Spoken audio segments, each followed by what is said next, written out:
AI is going to create more jobs, not fewer. I think it is going to bring us into a golden age and create a better life than most of us can even imagine. The fear says AI will take the jobs we have today and leave everybody standing around with nothing to do. My argument is that this starts with the wrong assumption. It assumes work is a fixed pile, human wants have an ending, and once a machine handles today's tasks, history just stops. Every technological revolution makes certain jobs less useful. A tool augments a job, replaces part of it, or makes the old way of doing it look ridiculous. That can be brutal for the person living through the transition. I am not pretending otherwise, but changing particular jobs is not the same thing as eliminating work itself. We keep confusing those two ideas, and then we use the pain of a real transition to justify a fantasy where humans somehow run out of needs, ambitions, and ideas forever. The funny part is that the first people everybody thought were in danger were truck drivers, factory workers, and people doing manual labor. What I am actually watching change fastest is software engineering. AI was created by people who code. So of course code is one of the things it tends to be very, very good at. The people who built the tool, understand it, and use it constantly are also the people whose work is being rearranged most aggressively. Meanwhile, I am not seeing manual labor, trucking, or factory work change at the same speed. There have been attempts to put driverless vehicles on the road for years, but the physical world is still hard. The contrast matters because the popular picture of automation had the order backward. The screen-based knowledge work looked protected, while the physical jobs looked disposable. Right now, software is taking the harder first hit. That does not make physical work immune. It means this revolution is arriving in a different order than people expected. Business software and software as a service are getting hit in insane ways right now. What it means to create software is changing. Teams are being forced to ask how many people and how much time a product really needs when one capable person can direct agents through a huge amount of the build. But I do not think this is the death of the software engineer, the founder, or technology as a whole. It looks more like a shift in how the work gets done and who learns to work the new way.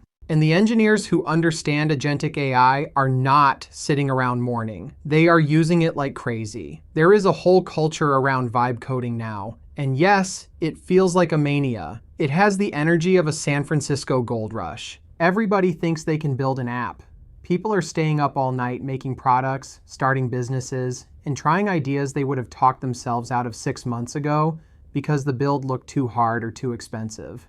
The barrier to creating a business has never been lower if you know how to use these tools. Things that used to take a long time to learn, coordinate, or pay somebody else to set up can now be attempted by one determined person. That does not mean every app becomes a good business. Most ideas still have to survive contact with customers, competition, and reality. But the cost of finding out has dropped. And when more people can take a real swing, we should expect more attempts, more strange ideas, and more useful things to come out of them. That is the economic mechanism people miss. AI does not only substitute for a task, it makes new capabilities affordable. It lets a small team try something that previously needed a bigger one. It lets a person move from thinking about a business to actually building the first version.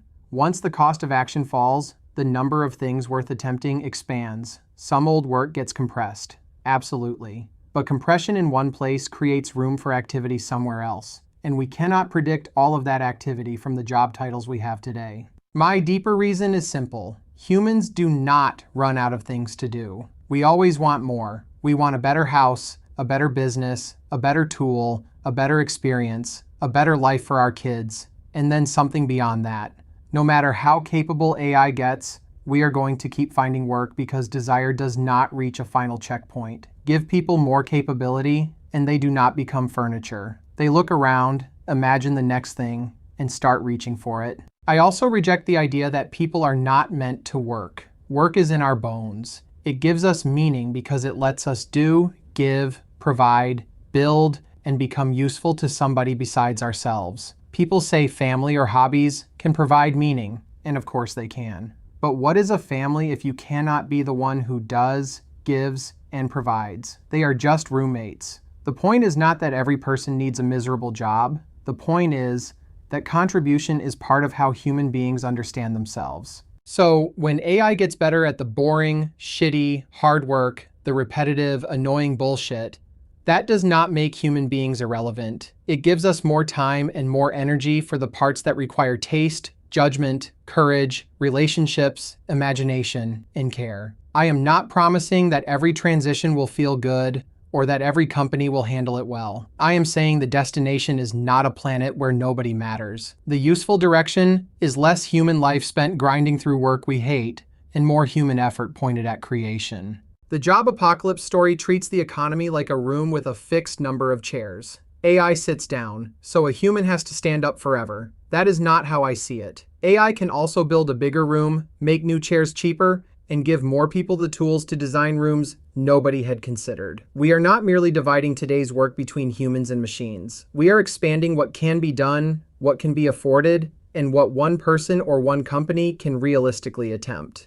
That is why I am not worried about there being no jobs. I am worried about whether people learn fast enough, whether institutions adapt, and whether companies use the tools to create instead of only cutting. Those are real transition problems, but they are different from believing humanity reaches the end of useful activity. New capabilities create new expectations. New expectations create new products, services, responsibilities, and work. Some of the jobs will sound obvious in hindsight, and today we do not even have the language for them. Mark Andreessen has made the point that this doom story shows a severe lack of imagination. That is my paraphrase, not a quotation, and I think the point is exactly right. To say AI takes today's jobs, and therefore we are all doomed, assumes we never invent another product, another business, another need, another experience, or another form of contribution. It assumes the most inventive species we know suddenly becomes passive at the exact moment it receives the most capable tools it has ever had.